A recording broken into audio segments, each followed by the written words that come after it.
Hawaiian Islands to Orient, contact clearance level 126.5. And Chalk 6 is taking fire. Okay, divert south of the river. I see you come to the break tracer. I just called him. Yes, yes, damn well.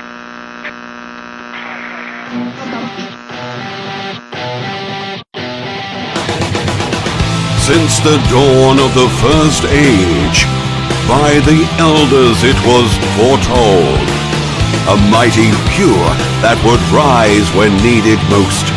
Their words would inspire enlightenment among the common. As it was prophesied, it has come to pass. Everybody has a podcast. So, Bilford, what's going on with you, man? What have you been up to? Well, kind of something I wanted to talk about, kind of been on my mind lately, is about a year ago, give or take, I bought a Harley Davidson motorcycle, right? Bill, you are always rubbing your success in our noses, and we are sick of it. We're sick of it. I got a lot of games on the Steam video game sale this week. Yeah, I got it for a great deal. Anyway, so I buy it, right? Because I rode dirt bikes and stuff when I was a kid. Familiar with motorcycles, always wanted one. So I buy it and I bring it home, and I start riding it, and just getting gas and stuff. You meet an entire new a whole new culture of people, and I call it the Sons of Anarchy subculture. Now, did you initiate meeting these people to kind of fit in, or were you just automatically accepted by them? Did they initiate contact? They definitely initiated contact. Like for instance, I would go to the gas station, just putting gas in my bike so I can go to work or go for a ride or whatever I was going to do. And I'm not the guy that wears like the leather jacket and the ass or the chaps and all that shit. Like I'm just in a regular shirt and blue jeans and boots. And some guy walks over to me, and he looks like probably like the bum of Galveston you were talking about, just haggard. Well, comes over and he starts asking me about my bike, like specs. And he's like, "Man, that's a 1500 cc and blah blah blah, and throbbing fury." And I'm pumping gas, so I might as well be pissing, because you just don't talk to another person while they're pumping gas. I mean, and it's just weird, right? Because like I don't know all the specs of the bike. I couldn't care less. I mean, I knew enough of it, and I knew the stuff because I'm a big dude. I needed a bigger bike, but I'm not going to sit around and like we're not going to prop it up and start working on it. So I'd meet other people, and as soon as they find out, either saw me on the bike or met me and realized I had a bike, they would start asking me questions about like, you want to go for a ride? And they're planning all this shit, and every one of them automatically assumes I'm going to go get all tatted up. Yeah. Right. I have tattoos, right? But I also work in an office, so I have them where I can cover them. I have a beard, but my hair's cut short. It's just the expectation of you completely got to change your lifestyle based on a single purchase. And for me, riding the bike is it's a hobby. Sure. Yeah.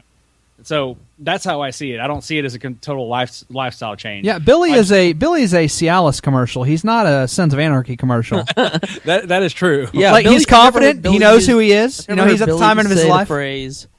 I've never heard Billy say the phrase "No cage can hold me." So I do own 3 Harley Davidson T-shirts, so I'm getting there. No, but I'm the guy you'll see on the bike, like at the stoplight, and I've got the polo shirt on and blue jeans. Like I don't think you have to dress the part or change your life to have a hobby. It's a freaking hobby. Like it's a vehicle, right? Right. That's all it is.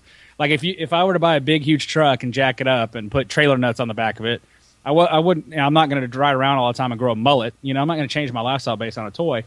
So my question to you guys tonight is, what other things, like what other hobbies that you have that people expect you to be a certain way? Like what other hobbies do you have that culture stereotypes you and expect you to be? Video games.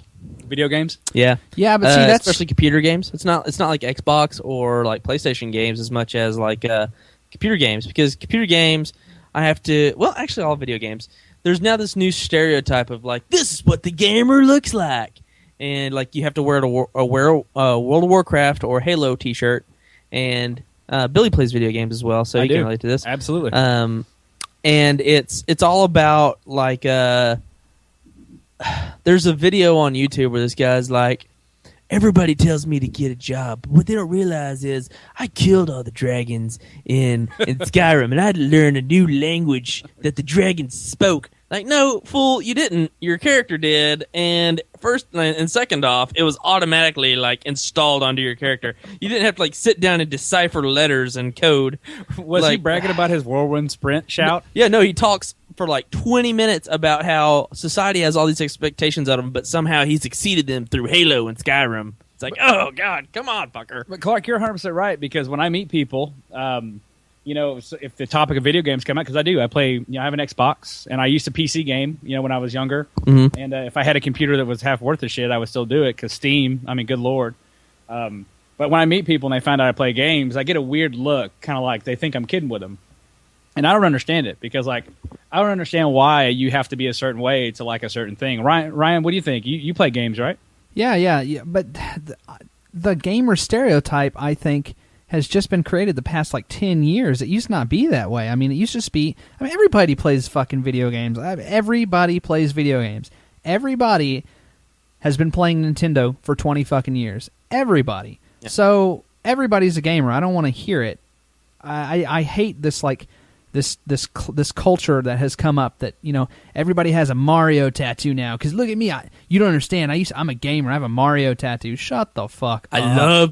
Oh my God, I could totally kick your ass in Mario. You don't even know. Yeah. I'm just saying, if we played Mario, which I don't own, I would kick your ass. So this is kind of piggybacking that. You know what I really can't stand? Because all three of us have, you know, information technology related jobs, you know, in some way, form, or fashion. What I can't stand is when you watch Criminal Minds or NCIS or any of those shows. I watch Criminal Minds. I'm bullshitting. I watch that. I love that show. But, when you watch that, the tech person is always fucking goth and weird. Yeah. Oh, yeah. Every time. Yeah. It can't just be a guy in a button-up and a tie that's normal. Yeah, you know? who works out and, like, has an interest in anything else. Yeah, I mean, the guy could be a womanizer. He's pounding chicks on the side. He goes to the bar, but he just, you know, goes to the gym and freaking...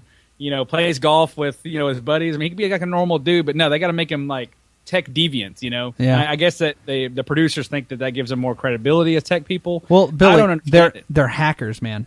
Lead hacks. Oh, yeah. They're hackers. It's always just command prompt, like running a ping on something. But, like, this is my problem, too. There's a huge double standard, right? Mm-hmm. We're going to get into this. Like, I dated a girl in the past, and she used to hate the fact that I played Xbox. Right, and she would come over, and sometimes she'd just go lay down in my room and just go to sleep. She's like, I'm tired. I worked all night. I'm gonna go to sleep, and she'd go lay down. And I'd call a couple buddies of mine over, and we'd start playing, you know, whatever game it was. Right, Call of Duty, Halo was big for me, and we start playing. Well, she'd get so pissed off, and she'd be like, "You're too old to be playing video games." Right. And then she would grab her freaking handheld device and play. At this point in time, it was like Snake or something. Yeah. But like, it's such a double standard. Or what's the difference? Or she'd watch the Bachelorette marathon for the next 6 hours. Yeah, I just don't understand what the difference is from playing Candy Crush or sitting at your computer and freaking, you know, playing Diablo or whatever game you want to play, you know? Yeah, no judge, but really, like, playing video games has kind of become like the same thing as, like, being an atheist or Christian or being gay. Nobody cares. Shut up. Yeah, I agree with that sentiment. But what are some... So, like, for instance, I find it interesting, Billy, you talk about you buy a motorcycle and automatically you are accepted into this class and this group of people. So does that mean if I live in Austin, if I go buy a kayak and I just drive around with my truck, am I going to get hit up by, you know, some kayakers, man? Am I in the group? Well, no. Here's the kicker here, though, is they don't fully accept you, but they approach you. So it's kind of like you're joining a gang that they see. But what they do is they'll come over, but they'll ask you questions and stuff to gauge your interest or your knowledge level. But then they also expect you to basically go to the store and look like them. They want you to go buy the clothes. Because I get that with people with bikers all the time. I've been asked to ride with a motorcycle club before. Motorcycle clubs are big here in Central Texas. There's lots of them. I guess you can call them like Sons of Anarchy type of a thing, motorcycle gangs or whatnot. But they'll ask me, because I'll know a lot of them. They're friends with my brother, you know, and I'll know a lot of them. They're like, hey, you want to ride with us?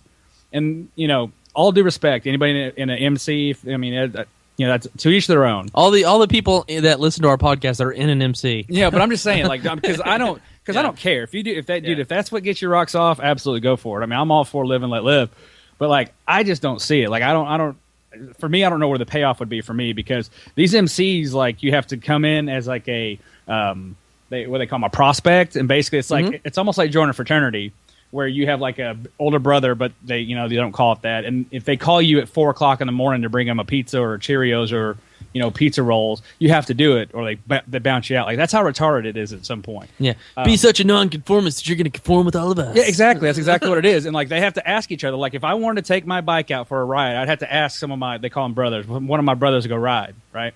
I just think it's totally. I mean, I think it's silly. bullshit. There's a lot of really positive tenets of it, though. I mean, because there's brotherhood, and I get it, and there's a camaraderie and all that stuff. I mean, I totally get why some people do it, but it's just not for me, right? But the expectation is if you have a bike, like that's what all of a sudden going to be your lifestyle. So Ryan, basically to your question, they would want you to go buy all the, I don't even know what kayak gear is. You'd have to go buy a Tony Hawk helmet and Kayaking.